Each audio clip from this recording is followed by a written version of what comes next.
welcome to a podcast about something where each week we dive deep into whatever it is we find interesting. I'm your host, Calvin, and joining me from the swamps of Dagobah, it's your co-host, Nick Richardson. You don't like your Jedi training? I don't like my Jedi training. It fucking blows. I don't like standing on my, Yoda's a shitty teacher anyways.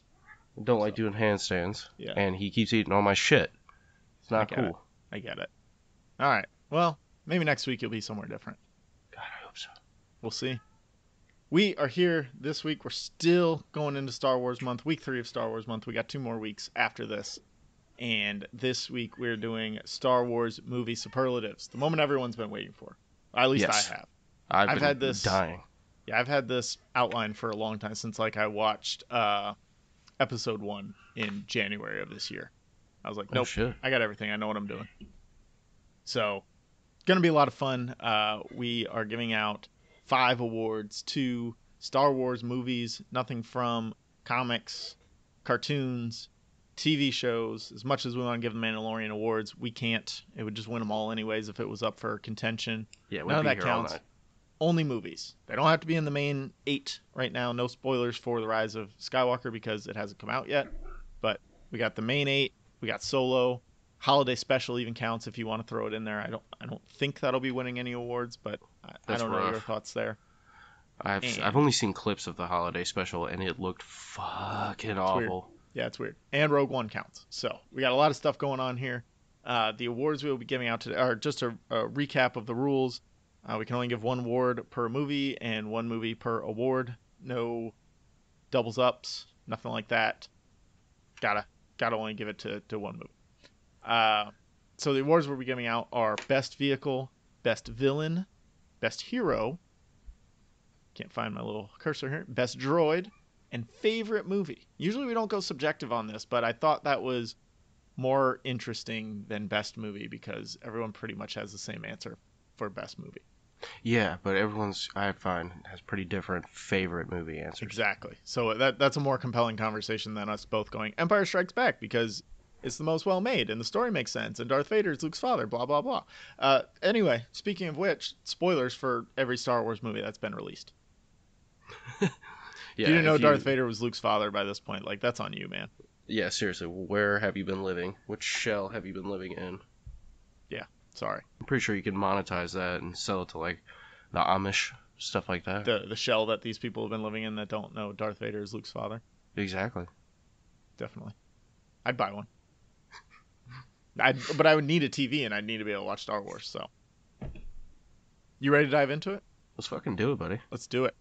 Check out the last 2 episodes of Star Wars Month. We had lightsabers and the Galactic Empire. So, a lot of good stuff out there. Went deep, Tons of good very stuff. deep on both of those subjects. This one will not be as deep as any of that stuff, but it will be fun, nevertheless. Exactly. All right, so best vehicle. Nick, you go first. What do you got? Dude, this one is so iconic. And it made another appearance in a lot of my research I've been doing this month. And that's the AT-AT. So, the Imperial Walker, for those of you who I never really paid attention for a long time. Great choice. I'm with you. I hate it when people call it AT-AT. I've always said it's AT-AT. It seems like just recently people have started saying AT-AT instead of AT-AT, and it bothers me. It's like when someone says GIF instead of GIF. It's fucking GIF, dude. It is. I'm telling you. The creator himself came out and said, yeah, that guy doesn't fucking matter because it's grown past him. Anyway, I think the proper way of saying it, the same way here, I think the proper way of saying it is AT-AT. I just don't like it. It sounds weird. Anyway, go on with your reasoning. There's nothing wrong with that. I prefer Imperial Walker. I think that sounds so fucking That's what the dope. Rebels called it. Yeah, I mean, in Empire Strikes Back, whenever they're on Hoth and you hear the overhead intercom, Imperial Walkers on the North Ridge, like that. And you just hear the stomping and exactly, the ground and just and it leads up to all these infantrymen lining up to try to take on these behemoths. And bad choice of way to go at them. Like, yeah, you're just that's gonna not gonna shoot work. at them. Come on, That's not gonna fucking work. this thing is huge. But yeah, it was Love the AT-AT. You're It'd be like welcome. shooting at a house with a Nerf gun. Come on now, you're better than that. It'd be like shooting at the Pentagon with a water pistol. Yeah, your And your uh your analogy was way better than mine. Good job. you're fact. So it was really cool, especially after the rebellion had been punched in the mouth, and well, they'd lost a lot of people, is what I mean by that. After they did a punching in the mouth, um, so even though they struck a killer blow, they are on their They're heels scrambling, basically, yeah, because they and have to leave their previous hideout on Yavin 4, and now they've gone to Hoth. It's supposed to be more remote, but the probe droid finds them, and here come the AT-ATs yeah. stomping So their way through. that is my favorite vehicle. I absolutely love that thing. It is Titanic. Badass. I love the design. Bad character flaw, which they fix in the Super new long legs. trilogy. Yeah. The only negative thing I really have to say about it is I kinda hate the uniform of the Yeah, drivers. bad uniform in there of the AT-AT driver. I'll agree there. And yeah, just like, all right, you built a tank, but let's put it 30 feet in the air on stilts. Yeah, exactly. Where's With the engineering huge department feet. on this? Going, hey, Grandma, that thing's gonna fall pretty easy if somebody puts enough pressure on those legs. I imagine that thing could scale like monumentous terrain though. Yeah, I mean that's why like they're on this huge planet Hoth, and they just got this small base somewhere, so they've got to go from one end of the planet to the other. To, like, these are fucking planets. They're not states. They're not walking across Kentucky here. Yeah. Shout out Kentucky, Reverse shout out. I guess. Yeah, I agree. I take that back. Reverse shout out. All right, good choice. It was definitely in the contention for mine, but it did not win.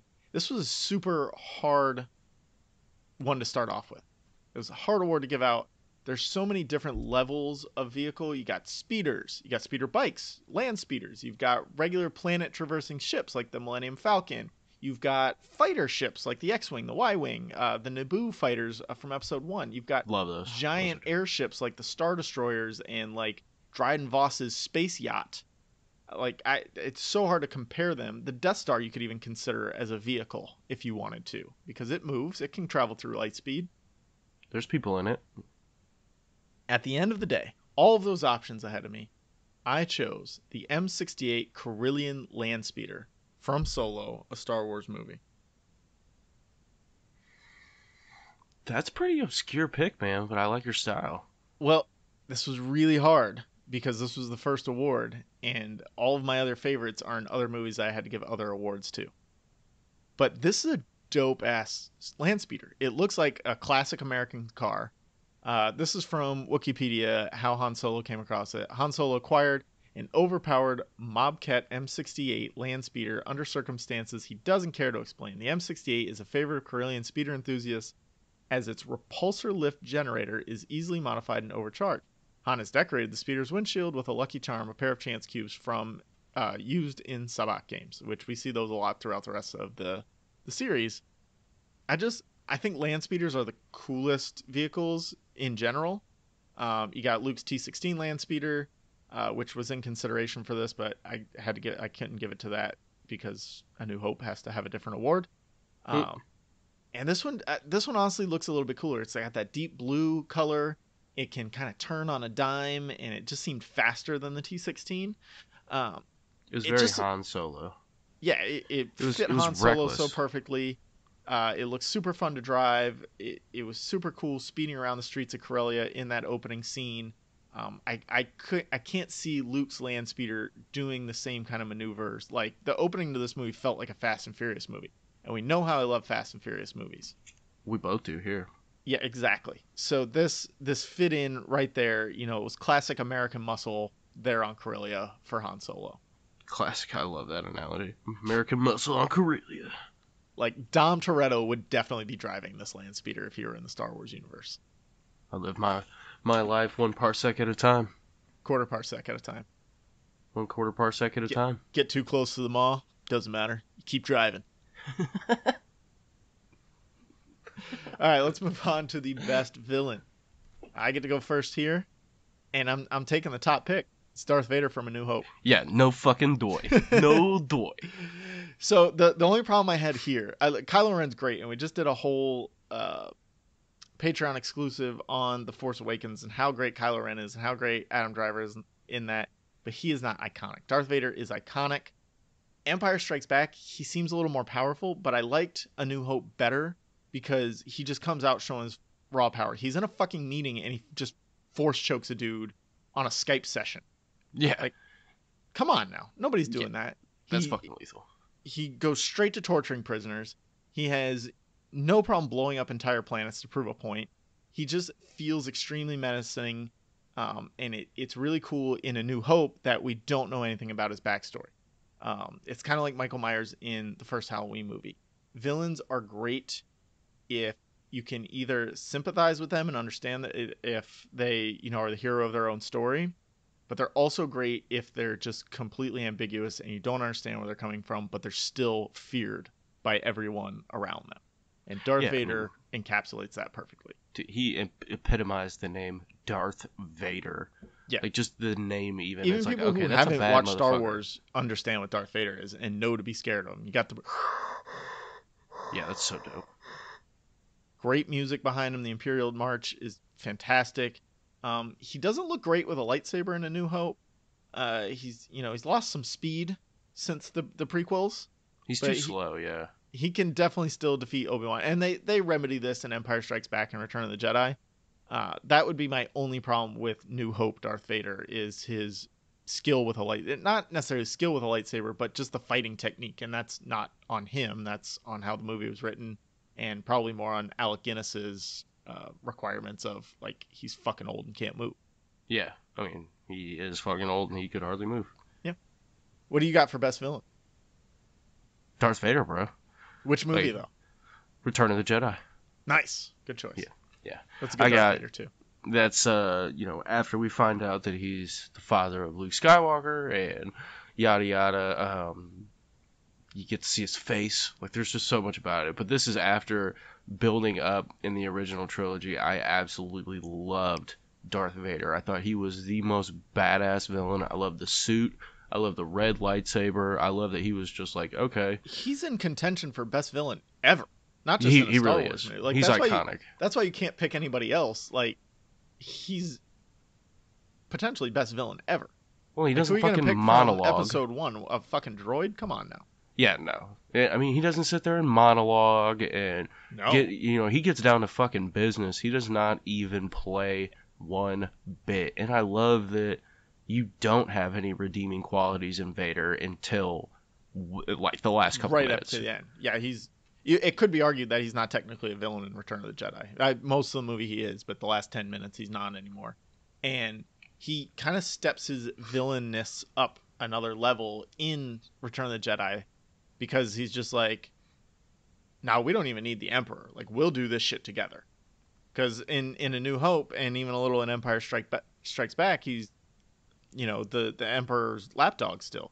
He's just does what the Emperor tells him to. Return of the Jedi, he's accepted himself and he realizes that Luke has the power to join him and usurp Emperor Palpatine at this point. So let's do that instead of destroying Luke. Let's destroy the Emperor and move on. And then he destroys the Emperor, but for good. Coming later this month. Dun dun dun. Yeah, it's gonna be awesome. Tune in to The Rise of Skywalker. December 20th. Can't wait. It's gonna be so good. All right, so let's go to the other side of the coin. We'll flip the coin. Put a sound effect in there. Best hero. You get to go first on this one. Hands down, easy peasy, Han Solo. Ooh. I mean, he's borderline not even a hero. A lot of people want to say he's an anti-hero or more of a scoundrel / vigilante. Definitely a scoundrel. He could be a hero and a scoundrel, though. He's a fucking scoundrel, for sure. Snake and kisses. But he is the best hero in a Star Wars story. Fight me. Which movie are you picking it from? Yeah, I bounced around. What's that? A New Hope, I guess. Yeah, that's kind of pretty much where I'm stuck. Well, you've already used the other two original trilogy movies, and I doubt you. I wasn't thinking you were going solo. No, because Alden Ehrenreich, well, good is no Harrison Ford. I did enjoy him in The Force Awakens, but he was. I don't feel he's a full-on hero there. No, but the introduction to Han Yeah. Solo is so fucking good. Han It shot is first, so good. fight me. Yeah, I mean, he did shoot first. Yeah, everyone knows it. Everyone McClunky. knows. Have you rewatched that since they added McClunky in? Uh-uh. Have you heard about that? I heard about it, yeah. It's I've seen that scene. I haven't rewatched A New Hope on Disney Plus, and I have one of the normal older versions from a Blu-ray on my hard drive, so I probably won't ever watch it on Disney Plus. But yeah, totally weird that they just throw in a random one. I wonder if like the way I'm thinking is McClunky means like attack or something in Greedo's language. So that's how Han knows to shoot so fast. I don't know any other way to explain it why you'd throw this random ass word in there. I think it was just a gut feeling on Han's part. You know, To shoot, yeah. he's on the darker side of heroism, so the underbelly of heroism, and you kind of see that in Solo, and you know he's been expanded a little more, but he's also got a lot to lose, and yeah, he's the best. Han Solo, fight me. I won't fight you. I don't disagree, but I also don't agree because it's not fun to disagree on everything. I bet I can guess. All right, go ahead, guess. No, go ahead. I want to hear you No, say I want you to guess it. I don't think you can. Lando Calrissian. No. Damn it. All right, No, not Lando. That I would see because if I chose Lando, I would have to choose the Donald Glover version. I already picked Solo, so yeah, can't do that. is it Luke Billy D. Williams Skywalker? is great too, but no, Lando literally turns over the main cast to Darth Vader in the second movie. Like he can't be the best hero. Come on now. What? It's Rey That's a good pick, dude. from The Force Awakens. Luke. So the argument is Rey versus Luke here, pretty much. Like, maybe you could go Obi-Wan in the prequels, maybe even Qui-Gon in the prequels, but Rey versus Luke. Luke is a whiny bitch for most of Episode 4, and then he's kind of by himself, not doing much heroic shit in Episode 5. Episode 6, he's fully in his right, a hero, and not a whiny bitch anymore. He's fully tapped into the Force, and he's great. But Rey in The Force Awakens, you get her untapped potential. She shows immediate skill with the Force and a lightsaber, which a lot of people say she's quote unquote a Mary Sue, which fuck you people who say that. That's I have stupid. no idea what that means. It is a term. Basically, there was some character in something named Mary Sue, and basically she had whatever power the plot needed her to have. So she was just constantly this OP person, always.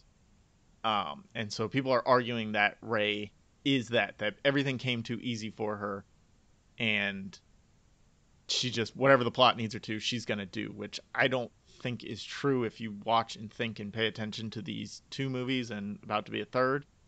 That's not what's going on. Like she is tapping into things that she didn't understand she had, but were always there, and she's finding ways to use them. Yes, she's going through it quickly, but that's because of how powerful she actually is, and that also that she's not afraid to tap into the dark side. We just talked about this a lot on our Patreon exclusive. Check that out on The Force Awakens. That part of what makes Rey so strong is that she's not afraid to use her fear and her pain and her anger to her advantage to get what she wants. That's the only way she knows how to do it, really. Right. She hasn't been trained not to give in to her emotions when that's what the Force is calling for, so she does that. But anyway, just expanding on what she does in The Force Awakens, she has the battle with Kylo Ren, is one of the best battles, lightsaber battles, in all of Star Wars, which, we talked about on our lightsaber episode. I talked about it on the Patreon episode. I would put it above Mustafar, but below Return of the Jedi and Duel of the Fates, as I did. She has this unknown backstory, which is always interesting. Again, I don't know that they've killed this in The Last Jedi. She goes into this cave and it represents her fear that she's going to be all alone. And Kylo sees this with her because of their Force connection, and he either has misinterpreted it the same way she has, or he's just straight up lying to her, because she sees herself in that cave and all she feels is alone. She feels her parents are nothing, that she came from nothing. So Kylo is tapped into her, not into what she sees. So he feels the way she feels. He even says, I was there with the cave in you. I felt what you felt. I understand your parents are nothing. They're no one. That's how she feels. It's not necessarily the truth. or he saw the truth and he's lying to her to get her to join him. Either way, it's compelling. I'm And going even with the first even if one. she comes from nothing, it's still compelling because she's not a Skywalker, she's not Obi-Wan's daughter, she's just this random person who can tap into the Force, and that's interesting because that means anyone can do it. God, I hope so. I hope There it's there, that and not something stupid. there are only 3 Skywalkers in the whole galaxy. There were thousands of Jedi around the Skywalkers. There's only one Kenobi. The we think that it's, oh, everything has to be connected, but really it's not. There's thousands and thousands of Jedi in the history of Star Wars, and she could be descendant of anyone or no one, and it doesn't matter because all these people showed strength in the Force regardless of what their lineage was. Yeah, I had to start somewhere. There's also talk out there that she may or may not be a clone, which brings in Palpatine, and spoilers for The Mandalorian, Baby Yoda, cloning possibilities. A lot of stuff out there with clones. I just feel like that might be hard to grasp That'd be too if they easy. go too deep into the clone stuff. Yeah, I agree with Um, that. and her opening scene on Jakku, as we talked about in the Force Awakens Patreon, it's amazing. She's scavenging, she's bartering, she immediately befriends and protects BB-8. She just seems good. She's not afraid to tap into the dark, but she seems Inherently overall good. good, right?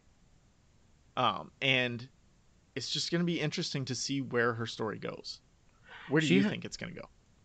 I think she's gonna turn Kylo to the light side because I think she has like that infectious bit about her. Like she inspires people Especially around towards him. her. She's a symbol, and that's the symbol the Jedi have needed. Like Luke didn't really like the limelight. She doesn't necessarily like it either, but she does the right things and says the right things in the limelight. You know what I mean? Right, exactly. And she's been searching for her purpose, and if her purpose is to build a new light side order because, the Jedi are dead or whatever, but she's going to build a new order out of the light side of the Force. I think she would fit into that role better than Luke would. Luke did not want to be a leader. He didn't want to be a teacher. He wanted to learn and do what he needed to do. And you could see it as soon as something went a little bit wrong with Kylo Ren, he was out. Like Yeah, he's he's about to like, kill that I motherfucker. or with he's Ben Solo at the time. Like he's just out because that wasn't, he's not a great leader. He's not a general of an army. He's a soldier. Well, not even. He's a monk. He's a Yes. warrior monk. Right. Exactly. Yeah, more pacifist than anything. I'd like to say. Like Luke's more in tune with the Force than I think Rey is. Yes. Well, But I and think we see it as we talked about on the lightsaber episode. He builds the green lightsaber, which is the more meditative, kind of like you said, monk.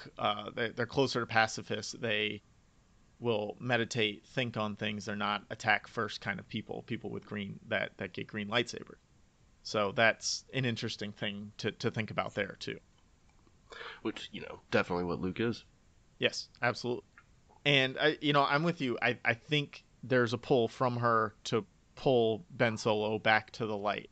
Um, I really hope we get to see her build a lightsaber. I know in all the promotional materials she's holding Anakin's lightsaber again, Mm-hmm. which just shattered in The Last Jedi. I think that's a misdirection.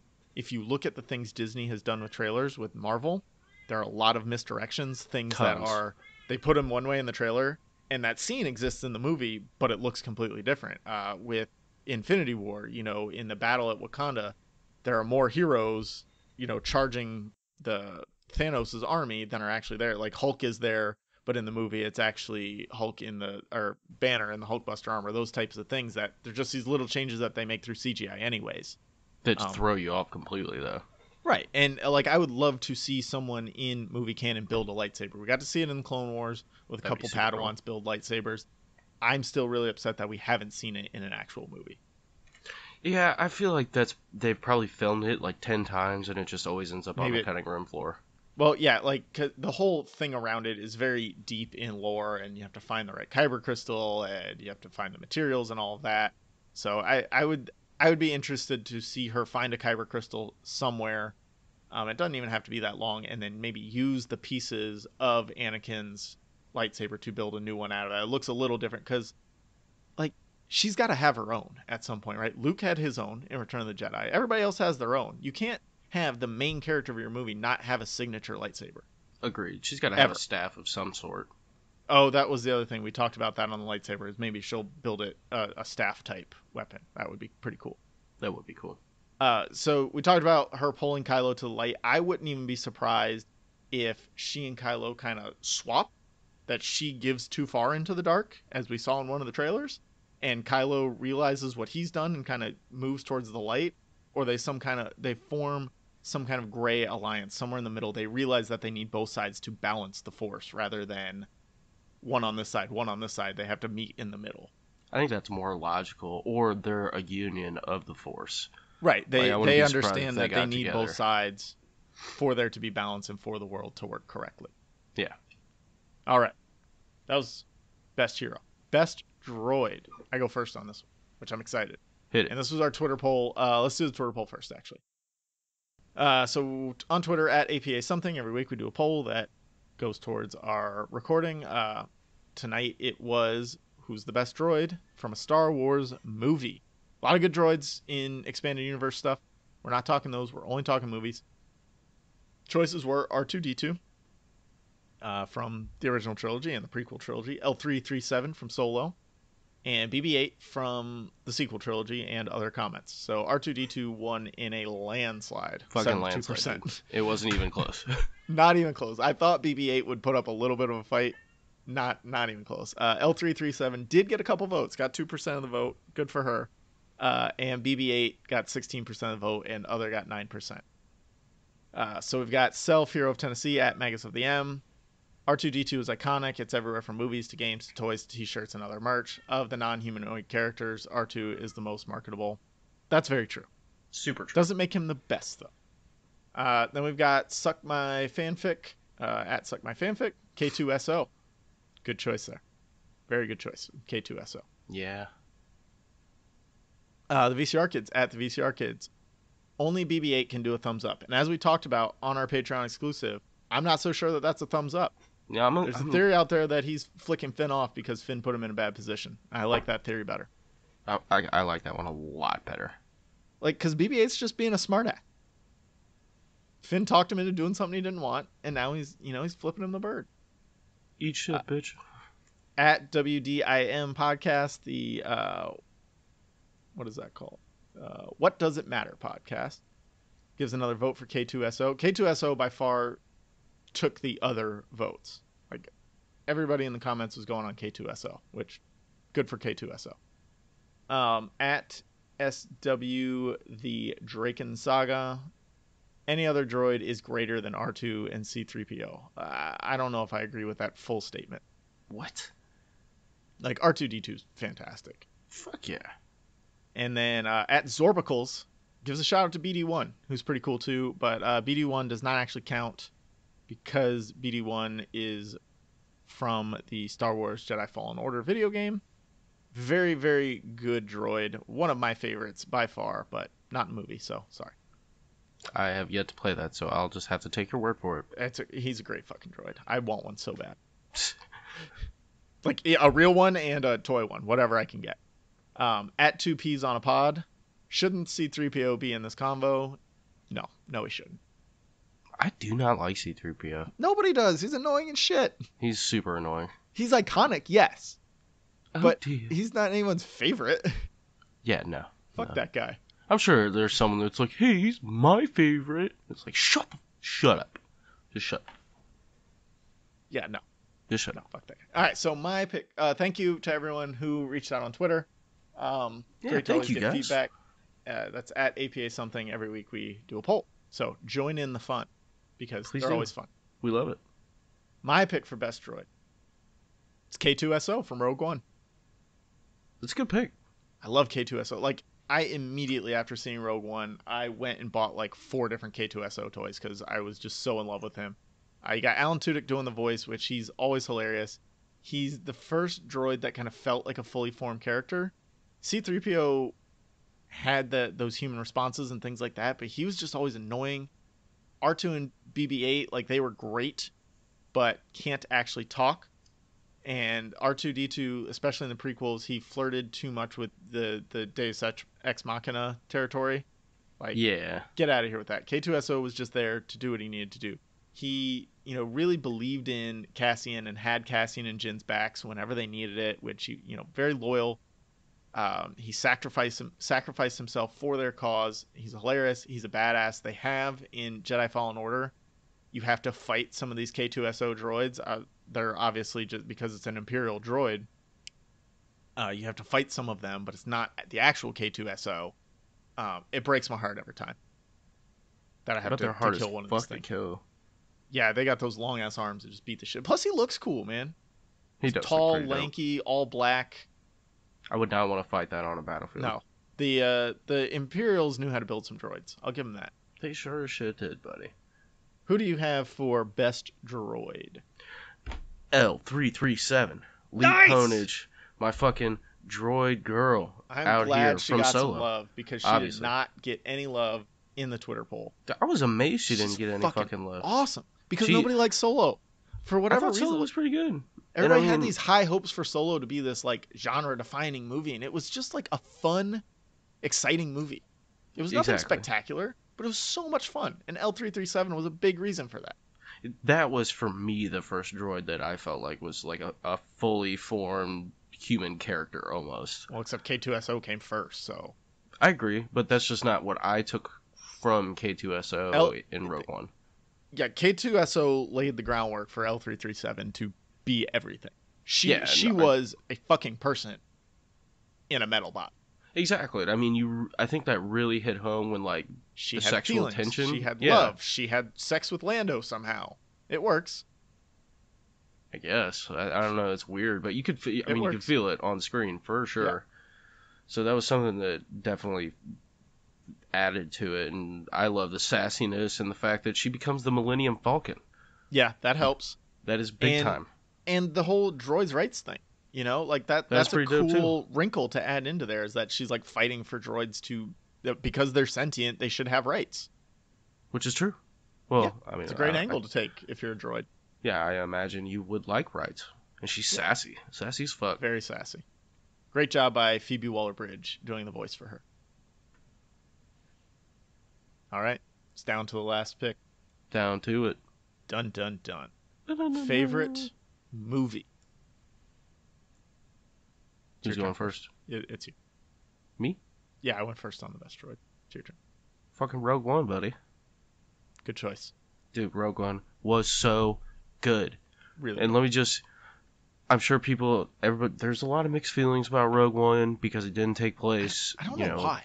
with the Skywalker, because some people gotta have that. But I loved the cast of Rogue One. It was fantastic.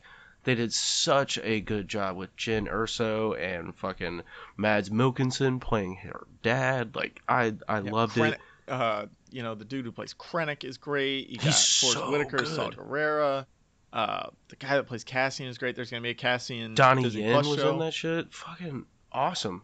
It was a K2SO? great movie. Yeah, K2SO, and then you get the infamous, most amazing, absolutely devastating attack by Darth Vader. Yeah, it was which was it was just hard like, not to pick best villain Darth Vader from Rogue One just for that one scene.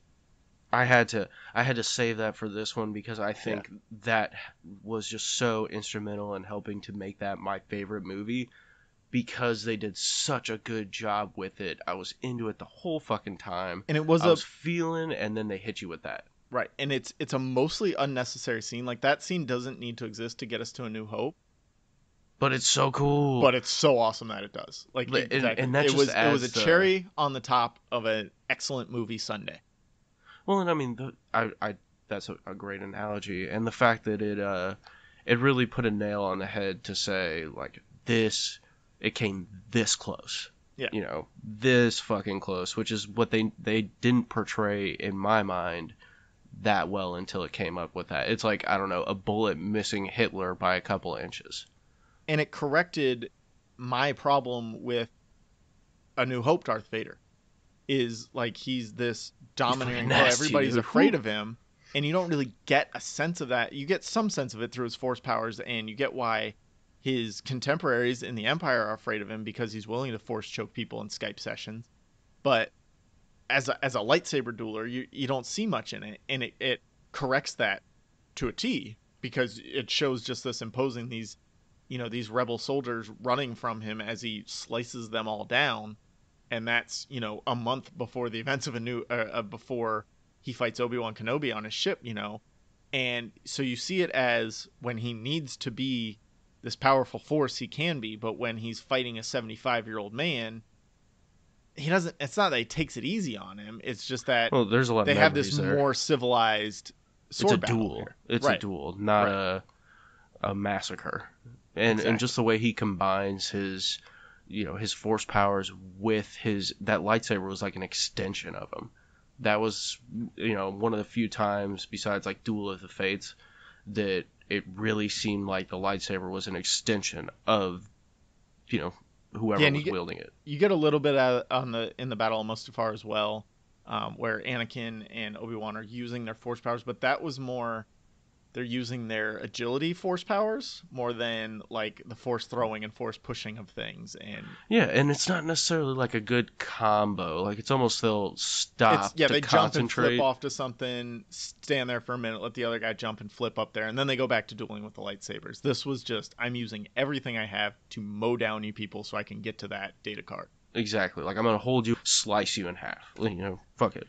And Rogue One is such a great movie because it's just a straight up war movie for Star Wars. 9/10 of it. Yeah. I Um, mean, it's a and Star Wars dope ass war movie. and I'm not usually a fan of war movies, but when you throw in lightsabers and blasters and all these things that go around the Star Wars universe, I'm there for it. Like it's interesting to Oh, see that in like I'm not a huge fan of Saving Private Ryan. I get that it's a great movie, but like fucking I'm love not that gonna movie. watch it a million times. I could watch this movie a million times because everything around the war part of it is fun and Well, exciting. yeah, and they give you great characters who you'll never see again, which is just something that I loved about it as well. Which sucks. Well, I mean, we'll see him in the Disney Plus show that takes place before Rogue One, but yeah, I completely agree. So yeah, that was my pick. Good choice. I have a different choice. Hit me. It's Return of the Jedi. Now, The Last Jedi and Rogue One are very close second and third somewhere. They each have so many great moments. We just talked about Rogue One. Obviously, The Last Jedi, same thing. Like just kind of redefined how a Star Wars movie should be seen with The Last Jedi. And the problem with those is they don't have any nostalgia baked into them. Return of the Jedi has nostalgia baked into it. I So hard. remember I've seen Return of the Jedi more than any of the other Star Wars movies. It was always my favorite when I was a kid. And Rogue One, Empire Strikes Back, Force Awakens, Last Jedi, they're all probably better movies from a technical film standpoint. But that's not what this award is. And the way I look at it is if I had a 3-hour flight and there were only Star Wars movies to choose from on that flight, which one would I choose? And the answer is going to be Return of the Jedi. It's a super fun movie. I love the Ewoks. The Battle of Endor is great. You got Ewoks. You got the speeder bike chase, which those speeder bikes were very high in contention for best vehicle, but Oh fuck yeah. again had to have Return of the Jedi here. You get the Jabba's palace and Sarlacc pit. Just iconic scenes there of breaking Han out and escaping. You can see how Luke's continued training has paid off for him. The plan to get in Jabba's palace is a little weird, how they get all these different people in there at different times, but it all pays off in the end when they just beat the shit out of Jabba's people. You get Yeah. the final Piece the fuck out. you get the final showdown with Luke and the Emperor and Vader. Vader finally fulfills his destiny, brings balance to the Force, maybe. We get Yeah. we get the reveal that Leia is Luke's sister, which makes the other movies a little squeamy, but here it fits. Um, Empire Strikes Back, as stated as the best, but it's just not as fun. There's not anything fun going on in Empire Strikes Back. It's so grim. Return of the Jedi and Empire Strikes Back is a fantastic movie, and I love watching it. But like, it's kind of like a hard watch because it's very draining because you feel for the characters and they're all stuck and they're alone and they're split up, and it's hard to have fun watching a movie like that where the Empire's just beating them at every point they can. Yeah, beating the dog shit out Yeah. of them. But Return of the Jedi just has a ton of fun moments, and the Ewoks give a lot of that. Yoda gives a lot of that. Yoda is better in Return of the Jedi than Empire Strikes Back, I think. The Vader and Luke play into that. You got Lando's redemption in there. There's just so much good stuff in it, and if your only argument against it is the Ewoks are dumb and they were only made to sell toys, then fuck you. Just have fun for once in your life. Yeah, porgs were the same way, but Yeah, I every mean, I still fucking got a little. alien Yeah, is the same way. I still said fuck it and enjoyed it. Yeah, Ewoks are fucking awesome. If you don't like Ewoks, you're the problem, not me. Ewoks are great. So those are all of our main awards that we gave out. We gave out best vehicle, best villain, best hero, best droid, and favorite movie. We got a couple extras here. Let's start with categories we missed. Did you have anything that we didn't get to talk on? We got some best alien species. Yeah, that's a good one. I'm going with Jawas. Fucking love Jawas. Yeah, that's a pretty good pick. I went with Wookiees. They're Wookiees are so good. Like a big friend or kind of like a big brother. He's always got your back. Super intelligent, loyal. Less chance of them cooking and eating your flesh than Ewoks. Ewoks were straight up about to eat Luke and Han and Leia, and I'm pretty sure they cooked and ate some stormtroopers. Probably. Ewoks are fucking dark, man. They are pretty dark, but they're sneaky little fucks. Cute but as imagine hell. how much a Wookiee eats. I would like to cuddle with an Ewok, but like hang out with a Wookiee. Like if I had a Yeah. if I was having one to like be a dog, then I want an Ewok. And I know Ewoks are more sentient than necessarily dogs are, but if I needed a pet, you can't have a Wookiee as a pet. No way in hell. That shit would Not be too unless big. you were Mike Tyson. Yeah, He could have a Wookiee. yeah. Mike He Tyson. could have had a Wookiee.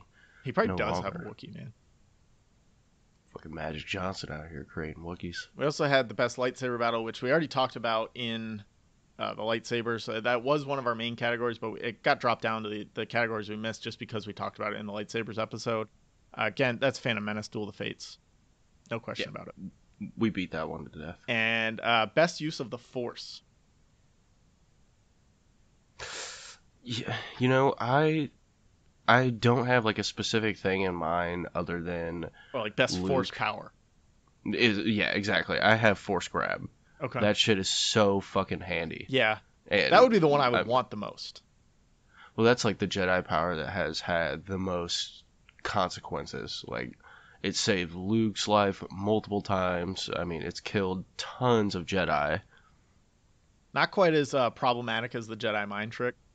Also, like you're not gonna That is pretty not tough. gonna But get into any consent issues with the Jedi with the Force pull as you would with the Jedi mind trick. yeah, but there's creatures who can, are like naturally attuned to not being affected by it, which I took some points away for that. But yeah, that's very rapey.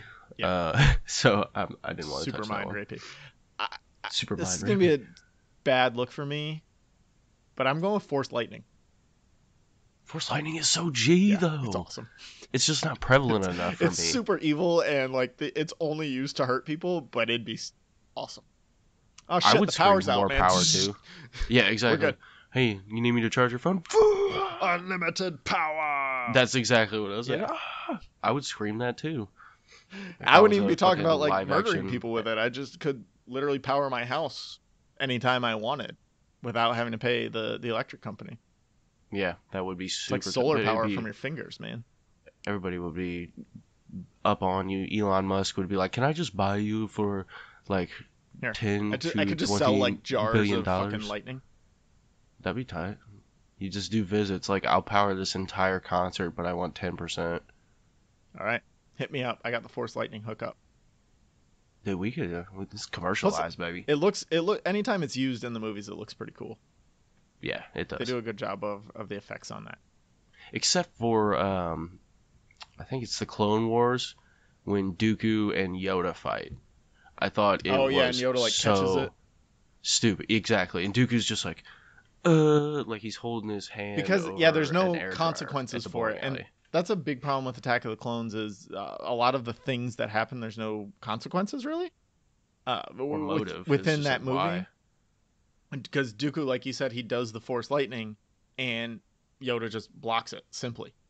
and then Yeah, they he go back puts it to into a little ball. yeah, and then they go back to lightsaber doing. Like if he'd have taken that ball and like fucking shot it back at him, like it's a whatever they call it in Dragon Ball Z, uh, not a Hadouken. That's Street Fighter. Kamehameha. Yeah, that one or Hadouken, either one. Um, like that would have been cool, but it was just like I'm gonna lightning you, but I'm just gonna stand here with no real like force or oomph behind it. And I'm gonna, Yoda catches it like he's taking a shit. He's Yeah, like, ugh. Yoda It had would some have been tough cool if looks he in just Attack of like, the Clones. yeah. I would have loved to have just seen him like bounce it off into a ball of lightning, and it's just ricocheting around That the would have been cool. room, The whole time they're fighting, they've got to kind of like contend with that as they're dueling. and like force push it away and Yeah, stuff like that. Try to get it to strike other people. It'd be like a I think that would. Jedi Quidditch match. I like that idea. I don't like. I think it would have looked cheesy actually on film. Yeah, I mean they would have. You would have to have it go fast, but I think it would look bad on film Yeah, if it went super it's a fast. great idea. I think that's something like one of these animated shows could probably pull off good because with an animated show you suspend your disbelief a little bit more and you're like Yeah, willing I to agree. accept things that aren't necessarily true to life. But it would have been hard in that cave that Dooku and Yoda are battling in to kind of. But that would have been super dope to kind of see them contending with that along with each other. That would have been tight. Yeah. That's the last thing before we move on. Probably the most important thing for everyone out there. What is your Star Wars origin story, Nick? Mine's pretty simple. Okay. I was growing up, loved comic books. I've said this a bunch of times on this show, and My dad would always quote Star Wars. It's a normal thing, One yeah. of my favorite lines. What's that? So that's a normal thing, yeah. Yeah, I mean, his life was changed by Star Wars, or at least that's the way he phrased it to me. But he always quoted Imperial walkers on the North Perimeter, and the way he said it was just like, okay, that sounds dangerous. I gotta check that shit out. And then when I It was is growing up, dangerous, by the way.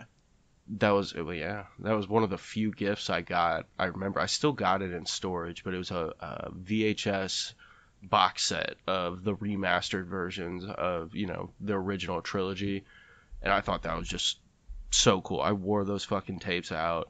But what really got me into it, where I've actually been doing like research and watching YouTube videos and all this shit, is the Mandalorian, man. That's really what got me super into it pretty recently. I can get that because The Mandalorian is so good and it opens up all these questions about how the world works that you want to get answers for. And it's also him. He had a good time in my life because You have I've time to read research. everything. Well, I don't, but when I work out, I'll watch YouTube videos about Star Wars and stuff. But I've kind of, I love Halo, but I've read everything about Halo that I could possibly read. Same with Spider-Man and Batman and stuff like that. So it's kind of a new route for my nerdism to flow. I like that. So for me, Patent that. it was like we had all the VHS when I was growing up. We would watch them once every couple of years, as you do, when you own the trilogy. My parents liked them, but were not like they weren't Star Wars nerds by any stretch of the means. So we would watch them every once in a while. I really liked them. Again, Return of the Jedi was always my favorite.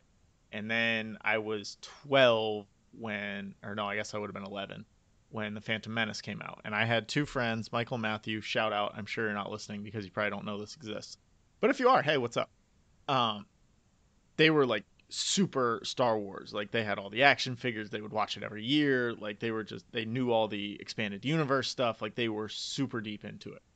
And so I became friends with them in like third or fourth grade. And they kind of introduced me a little more and a little more to it. But I was still just like, oh yeah, it's fun, whatever.